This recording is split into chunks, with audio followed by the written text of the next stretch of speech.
بسم اللہ الرحمن الرحیم۔ محترم ناظرین، آج ہم پڑھیں گے حضرت صالح علیہ السلام کا قصہ۔ محترم ناظرین، حضرت ہود علیہ السلام کی امت جو عاد کہلاتی تھی وہ اللہ تعالیٰ کے عذاب سے ہلاک ہو گئی، اور اس میں باقی بچے ہوئے لوگ پھر آباد ہوئے۔ ان کی اولاد بڑھتی گئی، انہوں نے اپنا نام سمود رکھا۔ یہ لوگ بھی آہستہ آہستہ بت پرستی کرنے لگے اور برے کاموں میں پڑ گئے، تو اللہ میاں نے ان کے پاس حضرت صالح علیہ السلام کو نبی بنا کر بھیجا۔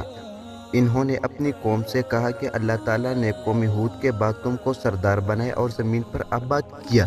تم زمین میں بڑے بڑے محل بناتے ہو اور پہاڑوں کو کاٹ کاٹ کر اس پر گھر تراشتے ہو۔ تم اللہ تعالیٰ کی نعمتوں کا شکر ادا کرو اور زمین میں فساد مت پھیلاؤ۔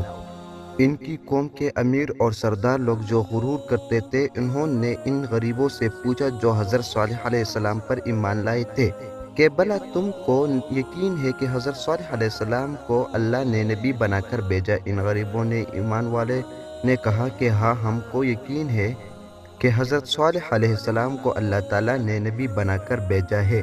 اس پر مغرور امیر کہنے لگے، اچھا تم ایمان لاؤ، ہم تو ایمان نہیں لاتے۔ ان امیر لوگوں کو یہ تعجب ہوا کہ اگر اللہ پاک کسی نبی کو بنا کر بھیجتے تو ہم امیروں میں سے کسی کو نبی بنا کر بھیجتے۔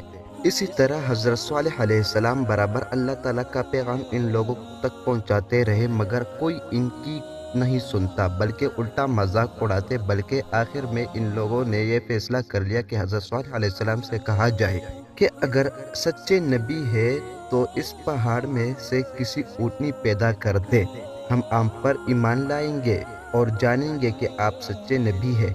حضرت صالح علیہ السلام نے اللہ سے دعا کی، اللہ تعالیٰ میاں نے سب دعا قبول کر دی۔ اللہ تعالیٰ نے حضرت صالح علیہ السلام کی دعا قبول کر دی اور پہاڑ سے اونٹنی کو پیدا کر دیا، لیکن ان کی قوم یہ سچائی دیکھنے کے بعد پھر بھی ایمان نہیں لائے۔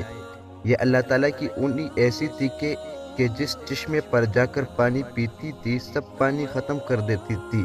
اب تو ان کی قوم کی لوگ اور بھی پریشان ہوئے۔ حضرت صالح علیہ السلام نے اپنی قوم سے کہا کہ دیکھو، اس اونٹنی کے لیے باری مقرر کر لو۔ ایک روز تمہارے جانور چشمے سے پانی پئیں گے اور ایک روز یہ اونٹنی پئیں گے، لیکن دیکھو اس کو بری نیت سے ہاتھ نہ لگانا، یعنی اس کو تکلیف نہ پہنچانا، ورنہ تمہارے حق میں اچھا نہ ہوگا۔ کچھ روز تک وہ اونٹنی کو حیرت سے دیکھتے رہے۔ ان کی قوم کے چند لوگوں نے مشورہ کر کے اونٹنی کو مار ڈالا۔ حضرت صالح علیہ السلام کو اس کی خبر ہوئی تو آپ کو بہت رنج ہوا، اور انہوں نے اپنی قوم سے کہا کہ میں تو تم کو منع کرتا کہ اس اونٹنی کو تکلیف مت پہنچا دینا، ورنہ تم پر جلدی اللہ کا عذاب آ جائے گا، مگر تم نے نہ مانا۔ اب تم لوگ اپنے گھروں میں 3 روز اور مزے کر لو، اس کے بعد اللہ تعالیٰ کا عذاب تم لوگوں پر آئے گا۔ چنانچہ ایسا ہی ہوا۔ اللہ تعالیٰ نے حضرت صالح علیہ السلام اور ان لوگوں کو بچا لیا جو ایمان لائے تھے حضرت صالح علیہ السلام پر، لیکن جو لوگ ایمان نہیں لائے تھے حضرت صالح علیہ السلام پر، ایک بڑی ہیبت ناک اور خوفناک آواز پیدا ہوئی، جس سے وہ اپنے گھروں میں اون پڑے، رو پڑے، گر پڑے۔ ایسا معلوم ہوتا کہ کبھی یہ یہاں رہتے نہیں۔ جو لوگ خدا تعالیٰ کے حکم پر نہیں چلتے، پیغمبر کا کہنا نہیں مانتے تھے، ان کا یہی حال ہوتا۔ اللہ پاک ہم سب کو اپنے عذاب سے بچائے اور اپنی رسول صلی اللہ علیہ وسلم کی اطاعت نصیب فرمائے، آمین ثم آمین۔ محترم ناظرین، اسی طرح اچھی اور اسلامک ویڈیو کے لیے ہمارے چینل کو سبسکرائب کر دیں۔ اگر آپ کو یہ ہماری ویڈیو اور واقعات والی اچھی ویڈیو لگتی ہے تو اس کو شیئر بھی کر دیں۔